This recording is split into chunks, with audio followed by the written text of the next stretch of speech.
What's up, everybody? It's Soren Baker. Amir, Rahimi. And today on The Great Debaters, saluting the OG, Ice-T.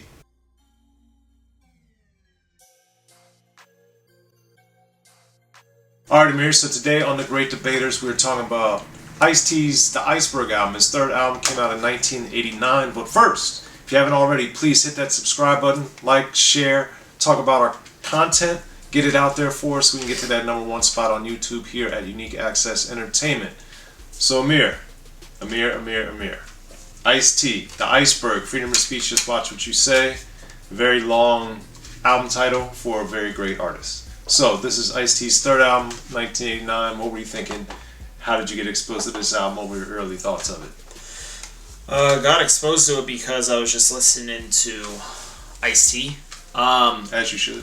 Yeah, and the cover was interesting because it's got, the freedom of speech, watch what you say, and it's got a guy with guns pointed at him. So, he's making his message very clear with the album title. But I heard this one a little later than the other ones. Don't know why, but that's just like how it ended up being. And let's just go ahead and get into one of my top picks, and that would be the track Lethal Weapon, which is a single. And this, it's interesting because Ice-T being one of the first people to rap out gangster rap. Soren's got a shirt on right now with Schoolie D, who is the originator of gangster rap. But Ice-T also being one of the first to ever do it, you'd think that Lethal Weapon would possibly be about, being a gang member or like being violent in a gang or whatever. Like that's just what, my brain would think just by looking at that title. But Ice-T is basically showing what's the most important weapon, and that is his mind. He says it all throughout the lyrics of the song, which I think is clever because it shows that not all the rappers who have certain themes associated to them, that they're just that one-dimensional of an artist. Ice-T can rap about a multitude of things, and he has great stories not only on this album but throughout his career. And he's really flexing that on Lethal Weapon because not only is he talking about his mind, but he's also, bringing metaphors in there by bringing up gun names and the ways he's shooting and other things like that. And also, it's also important is I have the single on 7-inch, and as you can see here, it's got the grenade with his brain in the grenade. So that's like pretty clever. Just by looking at this, I think that's pretty clever, and the artwork's also great. But Lethal Weapon, I really like the lyrics of it. I like the theme, and I also enjoy the Rakim sample in it. The microphone theme sample I thought was just cleverly placed. So it's a big time cut from the album for me. Yes, Amir, I'm going with Lethal Weapon as one of my picks, top 3 for all those reasons. And I also think, having known Ice-T for a long time, talked to him many times for interviews and just talking off record about many things and, just hanging out with him, whatever. He's so intelligent, and I think that this was a very excellent song early on in his career to really put a highlight on that all this stuff that you may think about him being a hustler or gangster or whatever stuff you think about him, that he's thinking that it's all about his mind, and the mind is so powerful, and he's highlighting that, and he's saying my mind is very powerful. So I just always ultimately respected that and thought it was amazing, especially given the context of what was going on in music in 1989. We were in the conscious rap movement. We had gangster rap exploding, and Ice-T was a preeminent artist at the time, and still is, of course, but he was really talking about mental stuff, and that I just have always respected him for that, and think that he's done a great job with all these lessons and talking about stuff. And we talk about that in detail in my book, The History of Gangster Rap, which Ice-T gave me a great interview for, and please check it out, pick up a copy if you haven't already. But Ice-T is just so wise, and Lethal Weapon is just another example of it. And of course, as Amir said, the artwork on the single I always thought was pretty clever and striking as well, as is the album cover for The Iceberg. So, that's our first pick. Amir, what's your second pick? Second pick is actually going to be the next song on the album. That's You Played Yourself. And this is another single. There's a couple different covers. I should have pulled them out of the collection to show you, but one of them is one of my favorites. He's next to a BMW, and it's a really, really nice car. Yeah. Ice-T has a great car collection. That is also very true. I love when he posts the cars. But no, this one, I just love that James Brown sample. I mean, whenever I hear that sample, usually a rapper just goes in on it. And Ice-T, he's no stranger to eating up a beat. And on this one, he's just going through multiple ways of people playing themselves. Whether it's an up-and-coming rapper thinking they've got skills, they can't go up against Kane, they can't go up against Ice-T, Boogie Down Productions, whoever.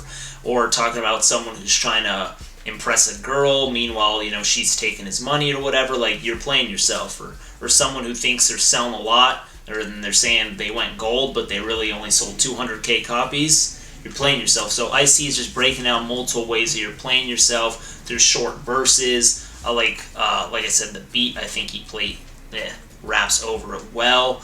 And, Ice-T is just doing more great lyrics. And also, on these two songs in particular, just off memory, he's not really cursing at all. So that's something that I thought was also... There's plenty of that elsewhere on the album, though. Yeah. Don't worry. There is a lot of that on the album. And honestly, that one skit on here where they're talking about, like, putting a Black & Decker through someone's skull.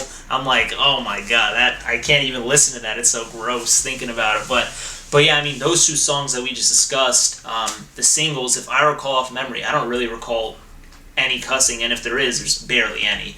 So I thought that was also worth noting. And yeah, You Played Yourself is one of my favorites. That might be my favorite. It's probably my second favorite off the album. Yeah, well, You Played Yourself is also one of my picks for my top 3 from the Iceberg. It's a remarkable record, and the fact that Ice-T, as he has done throughout his career with Ryan Pace, well, even before Ryan Pace as a solo artist, releasing a bunch of singles, but then with Ryan Pace, then with Power, and now with Iceberg, to be able to deliver all this game for you, but in a way that doesn't sound like strange or corny or preachy or what have you, I think is one of his biggest assets as an artist, and he's been able to do that, throughout his career and still does today. Of course, he's put out some music recently, including the recent thing, Fez in My Rear View, which I really enjoyed, which showed that he hasn't lost a step. He's got stuff with Glasses Malone. So he's just got a lot of great stuff that's come out within the last couple of years that Ice just shows he's still razor sharp. And of course, all of his Body Count stuff, if you like Body Count.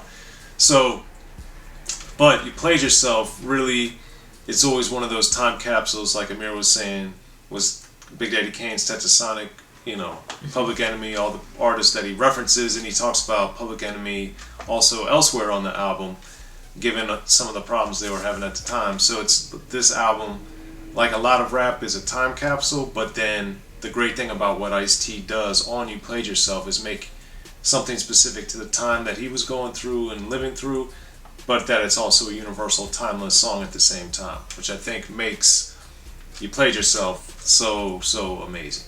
So that's my second pick. Amir, what's your third pick on the Iceberg? Third pick, you know what, I don't know if this will shock you or not, but this one would be The Girl Tried to Kill Me. And what's funny Amir and them girl songs. Amir and them girl. What's funny is I think a lot of it is tied to this. I think this song, and I don't know how it was, but this was actually one of the first Ice-T songs I've ever heard, and I really don't know. Wow. I can't tell you how. I can't tell you why, but it is. I remember the first Ice-T song that I had heard, just off of when I was really into hip hop. Was OG Original Gangster. I remember vividly watching that on YouTube, being mesmerized by the lyrics, the video, like everything, OG Original Gangster.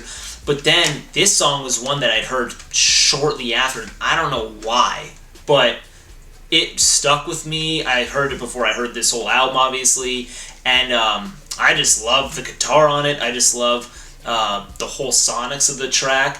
And then I think that, it's very interesting, Ice-T, he's such like a figure, and he's got authority, etc. But in this track, he's more in a vulnerable position because, in a lot of these tracks where rappers and artists are talking about their like sexual encounters or how they are with women or whatever, they're usually in the dominant position, or they're usually the one who's like just laying it down and all that stuff. But Ice-T is basically saying, no, this girl was on a whole other level. She's got like the merchandise with, you know, the boots and the heels and the leather and like the candles all over the room and all these other things. And he's basically saying like he can't even keep up. So I thought that was very interesting because you don't really see that in rap. It's usually always the rapper is the one who's putting in the work and the girl's like, oh, she's just a side mission or whatever, and then they leave into the night doing whatever they want to do with the homies. But Ice-T is basically like... Or another girl.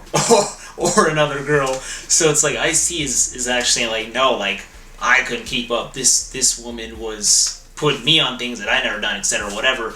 And then he has like little short verses, and then you get him in the chorus saying, oh, this girl tried to kill me, shouldn't use a gun or knife. So I thought that was clever too. And I think he's also singing like a little bit, so I thought that was cool. And then at the end, he's vulnerable again because the husband comes in, he's 6'10", and then Icy's about to get owned, you know, he's about to get killed or beat up or something.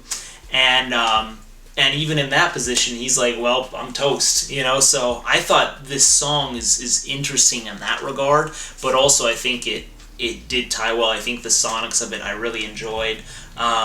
I just think Ice-T with him singing, I think the guitar, just everything I thought played well. And I think Ice-T did a good job on this one. I really enjoyed it. That's not one of my picks, although I enjoy it. I just have a different thing on this album for the Iceberg, which is Peel Their Caps Back. Now, Peel Their Caps Back, that's a good one. Sonically, I love it. The eeriness, it kind of gets you in the mood of the dark street activity that we see depicted in movies, but then obviously happens in real life. And as Ice-T had done throughout, especially with Rhyme, Pace, and Power, and even elsewhere on the Iceberg, he does a lot of the different voices. But on Peel Their Caps Back, he actually doesn't do all the voices. He's got help there. And I really liked it because by employing the other members of the syndicate, they got the posse cut elsewhere. But I just like the fact that it's not just Ice-T doing all the voices and all the characters, and then the story that he tells and the twist that there is at the end. It's just amazing that Ice is telling these stories that are so powerful, and now by bringing in other voices, he's adding a little bit of contrast. And what you're getting as the listening experience, I think, makes it even more powerful. So I always enjoyed that element of it. And then that's also one of my favorite beats on the album. Peel Their Caps Back is just so dark and sinister and eerie and macabre. And it really brings out like the potency of what Ice is rapping about. So that's my third pick for Iceberg. Make sure, if you haven't already, hit that subscribe button for Unique Access Entertainment. Right down there is free. As always, I'm Soren Baker. Amir, Rahimi. Great debaters, y'all.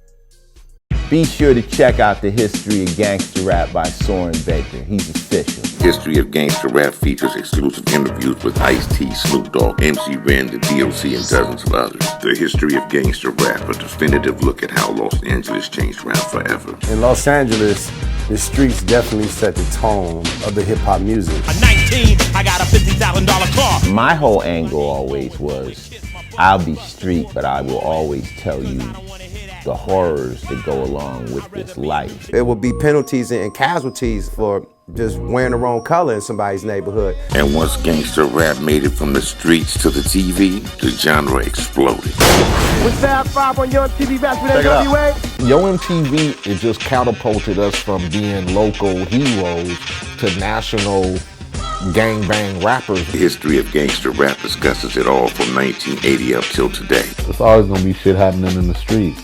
You know what I mean? So it's always gonna be something to talk about. The History of Gangster Rap in stores now.